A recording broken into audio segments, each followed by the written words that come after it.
Hello good morning. तो आज के हमारे ভিয়েতনামে লাস্ট ডে। তো আজকে আমাদের হানয় সিটি ট্যুর আছে। তো সারাদিন মোটামুটি একটু মানে ব্যস্ততার মানে ইভেন্টফুলই আছে সারাটা দিন। তারপরে আমাদের মাঝরাতে ফ্লাইট, একদম 2:50-এর দিকে ফ্লাইট। তো দেখি সিটি ট্যুর করে কখন মানে ফিরে আসি, আর তাড়াতাড়ি বেরিয়েও যেতে হবে হোটেলে চেক আউট করে। তো যাই হোক, আর বেশি কথা বলবো না, এখন ব্রেকফাস্ট করে বেরোতে হবে। সকাল সকাল, অনেক সকাল সকালই বেরোচ্ছি আমরা। তো চলো পরে আবার কথা হবে।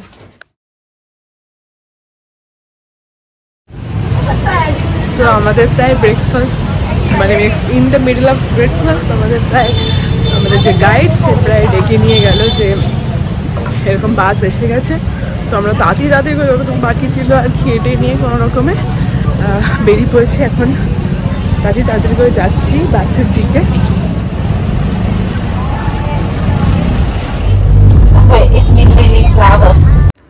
ইনার নাম হলো লিলি।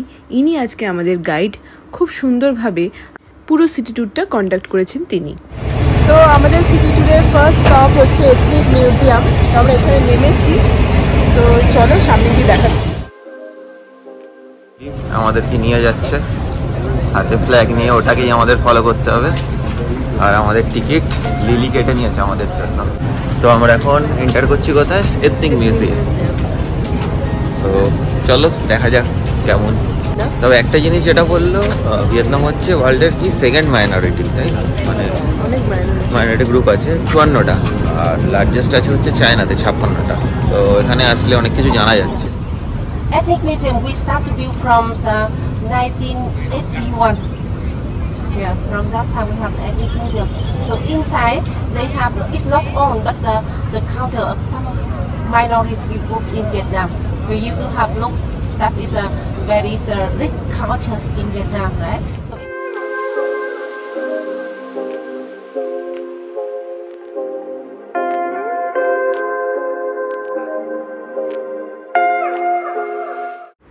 ভিয়েতনামে বিভিন্ন মাইনরিটি গ্রুপ আছে। তারা কীরকম সাজ পোশাক করে, তাদের জীবনযাপন কীরকম, তাদের শিল্প সংস্কৃতি আর ভিয়েতনামের পুরনো কিছু ট্র্যাডিশনের ব্যাপারে জানতে পেরেছিলাম আমরা এই এথনিক মিউজিয়াম থেকে। তো চলো তোমাদের দেখাচ্ছি এখানে আমরা কি কি দেখলাম। এই যে জিনিসটা দেখছো, এটা আসলে ভিয়েতনামিজরা ইউজ করতো মাছ ধরার জন্য। ভাবতে পারছো? এখানে দেখাটা হচ্ছে ট্র্যাডিশনাল ভিয়েতনামিজ হ্যাট কিভাবে বানানো হয়। এগুলো ভিয়েতনামিজের বিভিন্ন অস্ত্র। এখানে বোঝানো হচ্ছে যে ভিয়েতনামিজরা মারা গেলে আফটার ডেথ কী কী রিচুয়াল পালন করা হয়। এটা হচ্ছে ভিয়েতনামিজদের রান্নাঘর। এখানে কাপড় কিভাবে বানানো হয় সেটা দেখানো হয়েছে। আর এখানে দেখো অনেক রকমের নৌকো সাজানো আছে। নৌকোর ব্যবহার ভিয়েতনামিজদের ভীষণ রকমভাবে ছিল। ভিয়েতনামিজ পিপলরা আগে কী ধরনের বাড়িতে থাকতো সেটাই রেপ্লিকা এখানে করা আছে। এটা হচ্ছে ভিয়েতনামিজদের ওয়েডিং ড্রেস। এই জিনিসটা হলো আক্ষরিক অর্থেই family tree.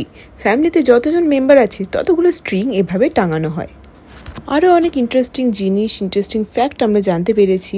Thanks to lily এত সুন্দরভাবে সব কিছু এক্সপ্লেন করার জন্য।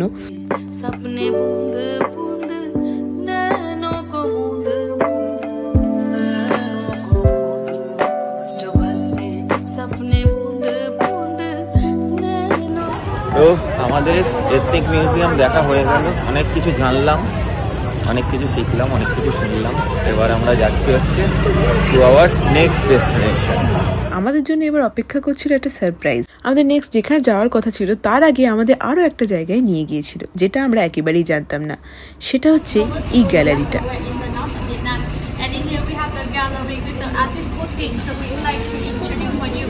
You see like step by step how we do the lacquer technique. Yeah, that's very famous in Vietnam. Yeah. So উনি দেখাচ্ছেন একটি বিশেষ গাছ, সেটা হচ্ছে লাকার। সেটার কাঠের ওপরে কীরকমভাবে আর্ট তৈরি করা যায়, আর লাকার গাছের আঠা দিয়েও কত রকম আর্ট তৈরি হয় সেটাই এখানে দেখানো হয়েছে। এই যে দেখো, এগসেলসগুলোকে পুড়িয়ে তারপর সেটাকে মানে টুকরো টুকরো করে কেটে লাকার গাছের আঠা দিয়ে এভাবে কীরকম পেন্টিং টাইপের বানানো যায় দেখো। শুধু আমি দেখে জাস্ট অ্যামেজড হয়ে গেছি। মানে এরকম জিনিস আমি প্রথমবার দেখছি। তো আমার তো এটা বেশ ভালো লাগলো।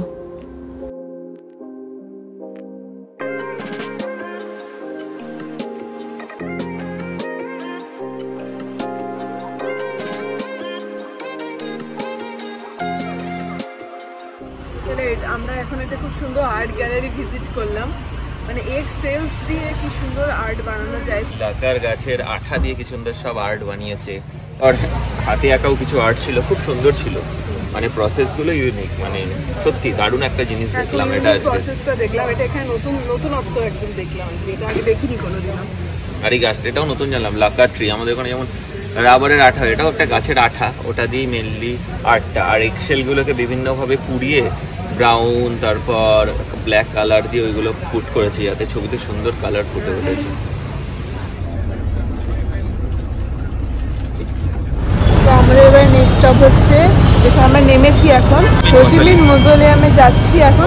আজকে প্রচুর ভিড় আছে, তো বললো অন্য দিক দিয়ে যাবো, আমাদের নামালো। সকালে এইটার সামনে দিয়েই আমরা মানে ওই এথনিক মিউজিয়ামে যখন গেছিলাম এর সামনে দিয়েই বাসটা গিয়েছিল, তখন আমরা দেখেছিলাম ভীষণ লম্বা লাইন। ও স্কুল থেকে স্টুডেন্টসদেরকেও অনেক নিয়ে আসে, ওই জন্য আরো ক্রাউডেড হয়ে যায়। কারণ আঙ্কেল হোর এটা ভেতরে আছে সমাধি, তো সেটা দেখার জন্যই সবাই আসে অ্যাকচুয়ালি। ফাইনালি আমরা ভেতরে এন্ট্রি পেয়ে গেছি।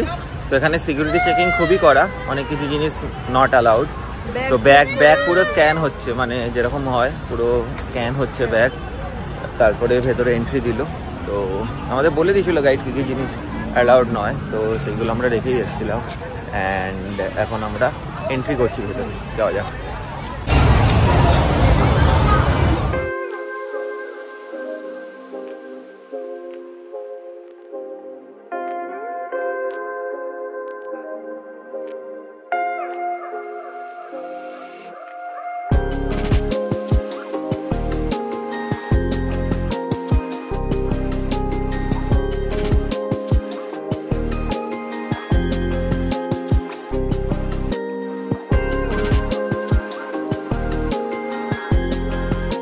একটা হাউস আছে, সেটা হচ্ছে প্রেসিডেন্ট হাউস, মানে অন্য দেশ থেকে যদি কোনো প্রেসিডেন্ট ভিয়েতনামে আসে তো এই হাউসটাতে থাকে। আর এখন আমরা হো চি মিনের লাইফের ব্যাপারে একটা সুন্দর স্টোরি শুনলাম আমাদের গাইডের থেকে, বেশ ভালো লাগলো। লাভ স্টোরি, প্রেসিডেন্টের লাভ স্টোরি। প্রেসিডেন্টের কোনো ম্যারেজ ছিল না, কারণ হো চি মিনের পুরো লাইফটাই দেশের জন্য দিয়েছিল, বাট একটা লাভার ছিল, তার যে সুন্দর লাভ স্টোরিটা শুনলাম, দারুণ লাগলো।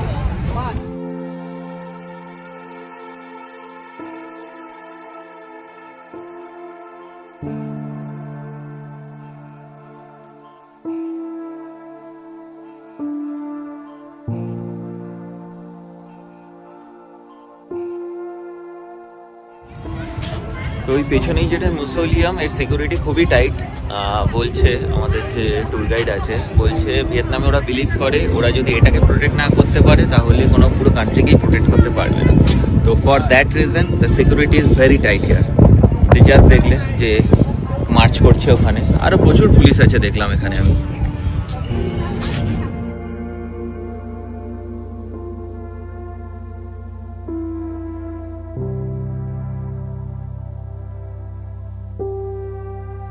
তারপর আমাদের একটা রেস্টুরেন্টে খেতে নিয়ে গিয়েছিল, যেখানে আমরা বাসে যতজন ছিলাম সবাইকে একটা টেবিলেই বসিয়ে খাইয়েছিল।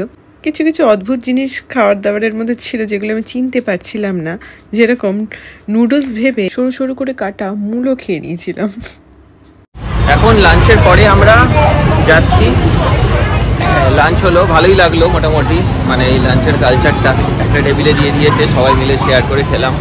এখন আমাদের বাসের দিকে যাচ্ছি আবার, এই যে সবাই এখানে দাঁড়িয়ে আছে, waiting for the bus to কাম।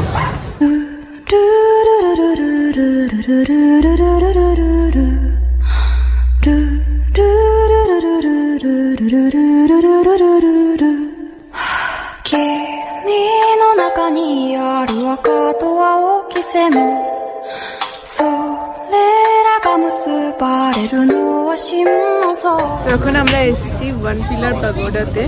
তো এই ওয়ান পিলার পাগোডাটা একটা লেকের ওপরে আছে, এই যে দেখো।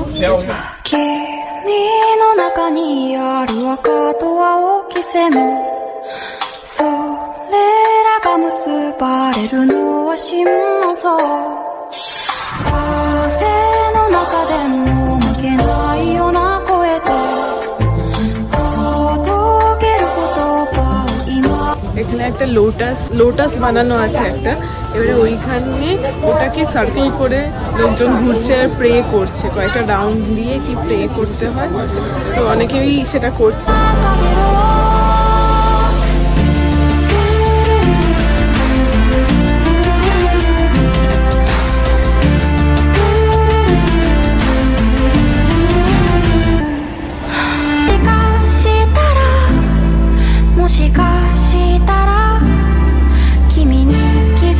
এখানে মাছ আর কচ্ছপ বিক্রি হচ্ছিল, কেন জানো? এগুলো লোকে কিনে এই লেকের মধ্যে ছেড়ে দিচ্ছিল।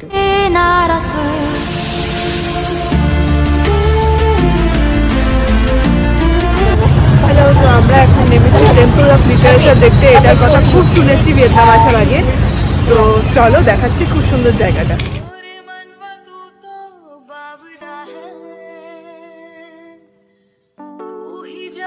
আমরা ঢুকলাম টেম্পল অফ লিটারেচারে টিকিট কেটে।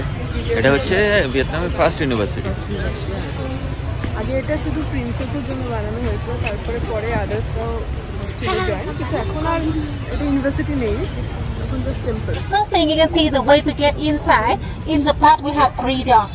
So in the তো এন্ট্রির মুখে 3টে গেট ছিল। মিডল গেটটা টিচার্সদের জন্য, ডান দিকের গেটটা ইন আর বাম দিকের গেটটা আউট।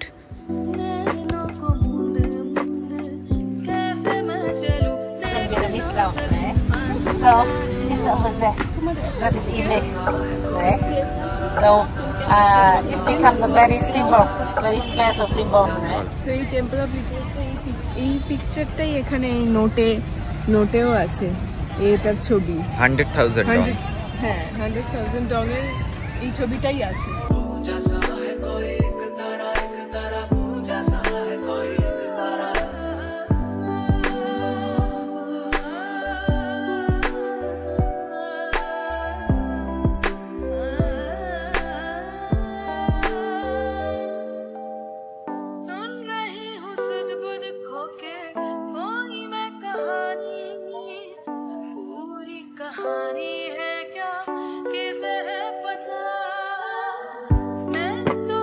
সেদিন আমরা একটা জিনিস লক্ষ্য করলাম, অনেক স্টুডেন্টস এইরকম সেজে গুজে দাঁড়িয়েছিলাম, কিছু একটা বলছিল এবং তাদের ফটোশ্যুট হচ্ছিল। আমরা গেস করলাম এখানে হয়তো গ্র্যাজুয়েশন সেরিমনি হয়, যেহেতু এটা টেম্পল অফ লিটারেচার।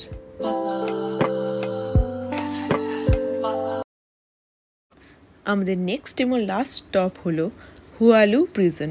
এখানে আমাদের এক্সপিরিয়েন্সটা হয়েছে খুবই রোমাঞ্চকর বলছি কারণ এই প্রিজনের বিভিন্ন স্টোরি শুনে আমাদের সত্যি গায়ে কাঁটা দিচ্ছিল। প্রিজনারদের কিভাবে রাখা হতো সেগুলো শুনে আমি শিহরিত হয়েছিলাম, কারণ সত্যি কোনো মানুষ যে এইভাবে থেকে বেঁচে থাকতে পারে এটা আমার ধারণার বাইরে ছিল। এই দেখো, এই ছবিটা একবার দেখো, পায়ের মধ্যে শিকল লাগানো, এইভাবেই ওরা বছরের পর বছর বসে থাকতে হতো, এমনকি ওয়াশরুম যাওয়ারও পারমিশন ছিল না। তাহলে বুঝে দেখো কীরকম অবস্থা ছিল। এখানে দেখো কয়েদিদের রিয়েলিস্টিক মূর্তি বানিয়ে রাখা আছে, আর এই জেলখানার ভিতরে এই আলো আঁধারি পরিবেশটা অদ্ভুত ফিলিং দিচ্ছিল।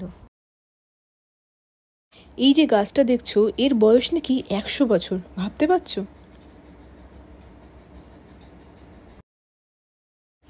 এখানে দেখো গ্রিলটা একটু ভাঙা আছে। এটার হিস্ট্রি হলো 16 জন প্রিজনার এখান দিয়ে পালানোর চেষ্টা করেছিল, তাদের মধ্যে 5 জন সাকসেসফুল হয়েছিল। এটা হলো মেয়ে প্রিজনার্সদের সেল। এখানে একটা অস্বাস্থ্যকর পরিবেশে ওরা থাকতো, বিশেষ করে একটা বড় ড্রাম রাখা থাকতো, সেখানেই বাথরুমের মতো ইউজ করতো। আর মেয়েদের যখন পিরিয়ডস হতো সেসব মেয়েরা, তোমরা বললে বিশ্বাস করবে না, ওই ড্রামেই কন্টিনিউয়াস বসে থাকতো, মানে যতদিন পিরিয়ডস চলতো আর কি। আমি শুনে অবাক হয়ে গেছি।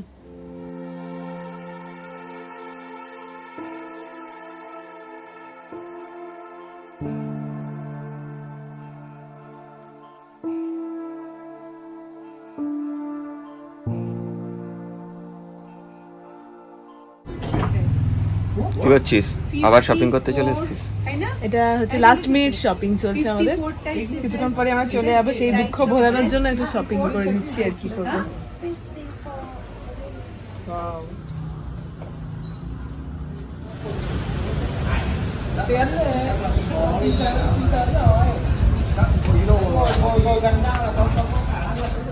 কিরে শপিং হলো? কি কিনলি? ভিয়েতনামিজ ট্র্যাডিশনাল ড্রেসটা কিনলাম ফাইনালি লাস্ট ডেতে। পছন্দ হয়েছে? হ্যাঁ, পরে দেখাবো পরে। ফাইনালি সমস্ত কিছু শপিং হয়ে গেল। যেহেতু দুটো কিনলো, একটা শার্ট কিনলো, একটা টি শার্ট কিনলো, আর বাকি যার বাকি ছিল আমরা মোটামুটি কমপ্লিট করে নিয়েছি টাইমলি। ডিনার করতে আবার সেই আলিশান যে ইন্ডিয়ান রেস্টুরেন্টে এসেছিলাম সেখানে আবার এলাম।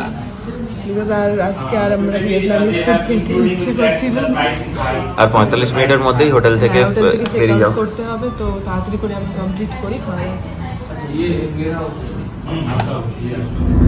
ছটা তো ধরেই রাখছি, 6টা হবে ভাবছি হয়তো।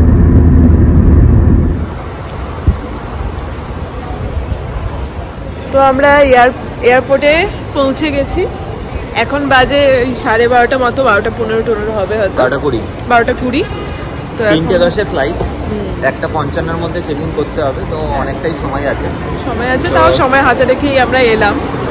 আর ফিরে যেতে ইচ্ছা করছে না, একদম ইচ্ছা করছে না। মানে আমাদের হানয় সিটি, আমার দুজনেরই হানয় সিটি খুব পছন্দ হয়েছে। মানে একটা লোকজন আরো সবকিছু মিলিয়ে মানে একটা কি ইমোশনাল অ্যাটাচমেন্ট হয়ে গেছে, ওই ধরনের একটা ব্যাপার। হ্যাঁ, নতুন জায়গায় গেলে তো ভালোই লাগে, বাট একটা ইমোশনাল কাইন্ড অফ অ্যাটাচমেন্ট হয়ে গেছে। একটা কালচার, মানুষজন খুব পোলাইট।